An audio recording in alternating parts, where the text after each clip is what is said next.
کہ جناب اس کو مزید برداشت نہیں کیا جائے گا، جو کرو گے وہ بھرو گے۔ یہ خط ہے ان لوگوں کے لیے جو یہ سب کر رہے ہیں کہ اب وہ تیار ہو جائیں۔ نیچے وہ جو خطرہ ڈینجر کا جو نشان ہوتا ہے وہ بھی ان خطوط کے اوپر بنایا گیا ہے۔ اور یہ خط جو کہ اسلام آباد ہائی کورٹ کو ملے، ان میں خاتون ریشم زوجہ وقار کا نام استعمال کیا گیا۔ جو خطوط سپریم کورٹ آف پاکستان کو ملے، ان میں گلشاد خاتون بنت بورل خان کا نام استعمال کیا گیا۔ دیکھیں نارملی تو اس قسم کے جب کاروائیاں کی جاتی ہیں تو ان خطوط کے اوپر جو ایڈریسز دیے جاتے ہیں، جو نام دیے جاتے ہیں، وہ بالکل فیک ہوتے ہیں کہ مس لیڈ کر دیا جائے انویسٹیگیشن کو اور انویسٹیگیشن اپنے نتائج کو نہ پہنچ سکے۔ لیکن کیونکہ یہ خط بذریعہ ڈاک آئے ہیں تو یقینی طور کے اوپر کہاں سے یہ خط پوسٹ کیے گئے، کہاں سے ان خطوط کو جو ہے وہ وصول کیا گیا، تو اس تمام پروسیس سے انویسٹیگیشن کا آغاز کر دیا گیا ہے۔ سی ٹی ڈی کے مطابق جو ذرائع ہیں کہ یہ تمام خطوط جو ہیں یہ سیٹلائٹ ٹاؤن راولپنڈی کے پوسٹ آفس سے، جو کہ سیٹلائٹ ٹاؤن راولپنڈی کے تھانے کے انڈر ہی آتا ہے، وہاں سے یہ خطوط لکھے گئے ہیں۔ اب وہاں سے تحقیقات کا باقاعدہ آغاز کر دیا گیا ہے۔ خطوط بھیجنے والے اور خطوط کے اوپر جو مختلف سٹیمپس لگائی کی جاتی ہیں، ان کے وہ اس عملے کو بھی، یعنی پوسٹ آفس کی اس عملے کو بھی، کیونکہ یہ سرکاری پوسٹ آفس کے ذریعے بھیجے گئے ہیں، تو اس عملے کو بھی ان خطوط میں انویسٹیگیٹ کرنا شروع کر دیا گیا ہے، ان سے بھی تحقیقات کرنا شروع کر دی گئی ہیں۔ تمام پوسٹ آفس کے تمام عملے سے یہ تحقیقات کی جا رہی ہیں۔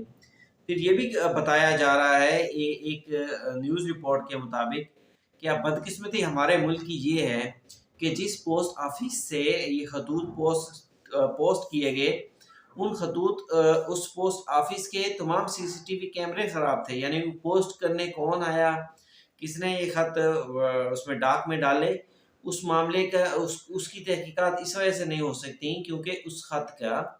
جہاں وہ جو کیمرے لگائے گئے تھے وہ کیمرے خراب ہیں۔ یہ بھی بدقسمتی ہے ہماری۔ اب بدقسمتی ان لوگوں کی بھی جو اس علاقے کے قریب ہیں، مثلا بتایا یہ جا رہا ہے وہاں پر موجود جو دکاندار ہیں، جو آفیسز ہیں اس کے پوسٹ آفس کے قریب، ان لوگوں سے تحقیقات شروع کر دی گئی ہے۔ بہرحال تحقیقات ہو رہی ہیں، دیکھتے ہیں تحقیقات کا نتیجہ کیا نکلتا ہے۔ آیا یہ انویسٹیگیشن کو تحقیقات غلط راستے پر لے کے جاتی ہیں، جیسا کہ اکثر ہوتا ہے، یا ہماری پولیس اس معاملے میں باقاعدہ تحقیقات کر کے کسی نتیجے کے اوپر پہنچ کر کسی بھیجنے والے کو جو ہے وہ گرفتار بھی کرتی ہے۔ اب ان خطوط کے اندر تحریک ناموس پاکستان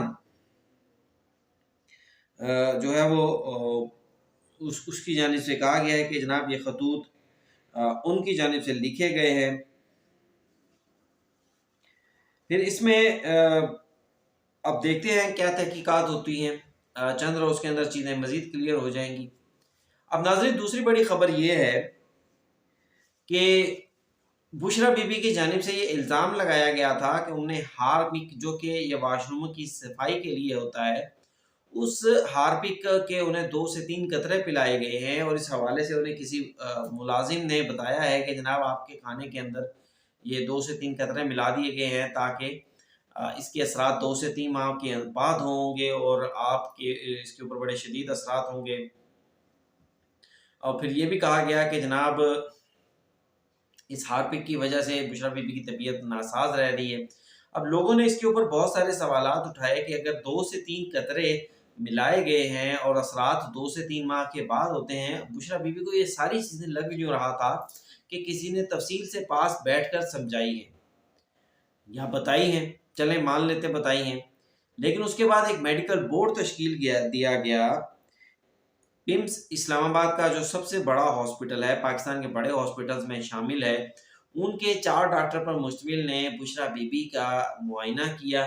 اور تقریباً صبح 10 بجے کے قریب وہ گئے۔ کچھ معائنے کی اجازت بشرا بی بی نے دی، کچھ معائنے کی اجازت بشرا بی بی نے نہیں دی۔ بہرحال ڈاکٹرز کی رپورٹ کے مطابق یہ کہا گیا، 2 صفحات پر مشتمل یہ رپورٹ ہے، اس رپورٹ میں یہ کہا گیا ہے کہ بشرا بی بی نے ان سے 4 سے 5 شکایات کی تھی۔ ایک تو ان کے ساتھ یہ شکایت کی تھی کہ 2 سے 2.5 مہینے پہلے، 2 سے 2.5 ماہ پہلے بشرا بی بی نے جب کھانا کھایا تو اس کے بعد ان کے معدے میں تیزابیت بڑھ گئی، ہونٹوں پہ سوجن آ گئی، آنکھوں سے آنسو پانی بہنا شروع ہو گیا، جلد خشک ہو گئی، منہ کا ذائقہ خراب ہو گیا، اور لیکن اب ان کی تمام چیزیں نارمل ہیں۔ اب ڈاکٹر کا کہنا یہ ہے، اس حوالے سے انہوں نے منہ کے ذائقے کے حوالے سے، منہ کے چھالے تو کوئی نہیں بنے ہوئے، زبان کے ٹیسٹ کے حوالے سے، جلد کے خشک ہونے کے حوالے سے، اور پھر یہ بھی کمپلینٹ کی گئی کہ بشریٰ بی بی اب شروع میں جیل میں گئی تھی تو ان کا وزن کم ہو گیا تھا، پھر یہ بھی کہا گیا کہ بعد وزن اب دوبارہ بشریٰ بی بی نے ری گین کر لیا ہے۔ ان کی عمر جو ہے اس کے اندر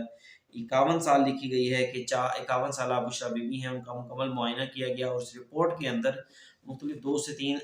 جو دوائیاں ہیں، جو میڈیسن ہیں، وہ بھی ان کے لیے پرسکرائب کر دی گئی ہیں۔ پھر اسی حوالے سے ڈاکٹر عاصم جو کہ عمران خان کے ڈاکٹر ہیں، انہوں نے بھی آج صبح بیان دیا تھا کہ بشریٰ بی بی کے حوالے سے بھی یہ کہنا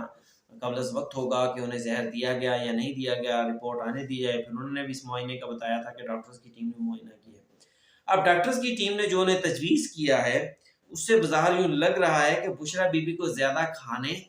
اور اس کے اگینسٹ کم ورک آؤٹ یا کوئی کم ایکسرسائز یا ایکٹیویٹی کم ہونے کی وجہ سے ان کے ساتھ یہ تمام مسائل ہو رہے ہیں۔ مثلا ڈاکٹرز نے جہاں ایک طرف بشریٰ بی بی کو دوائیاں میڈیسنز تجویز کی ہیں، وہیں ڈاکٹرز نے یہ بھی کہا ہے کہ بشریٰ بی بی روزانہ 3 سے 4 گھنٹے پہلے سونے سے 3 سے 4 گھنٹے پہلے اپنا کھانا جو ہے وہ کھا لیں۔ مطلب یہ ہے کہ اس کے بعد ان کا کھانا ہضم ہو جائے، کیونکہ انہوں نے معدے کی تیزابیت کا ذکر کیا تھا۔ پھر یہ بھی کہا گیا ہے کہ تلی ہوئی چیزیں اور مرچ والی چیزیں بشریٰ بی بی کم استعمال کریں۔ پھر مزید ان سے کہا گیا کہ جناب وہ پانی کا زیادہ استعمال کریں۔ اب ادویات بھی 2 لکھی گئی ہیں جو کہ کھانے سے متعلقہ ہی ہیں، تو اس سے بظاہر یوں لگ رہا ہے کہ بشریٰ بی بی کو کھانے کی وجہ سے یا اوور ایٹنگ کی وجہ سے یا کم کنزپشن کی وجہ سے، کم ورک آؤٹ کی وجہ سے بشریٰ بی بی کو یہ تمام مسائل جو تھے وہ پیدا ہو رہے ہیں۔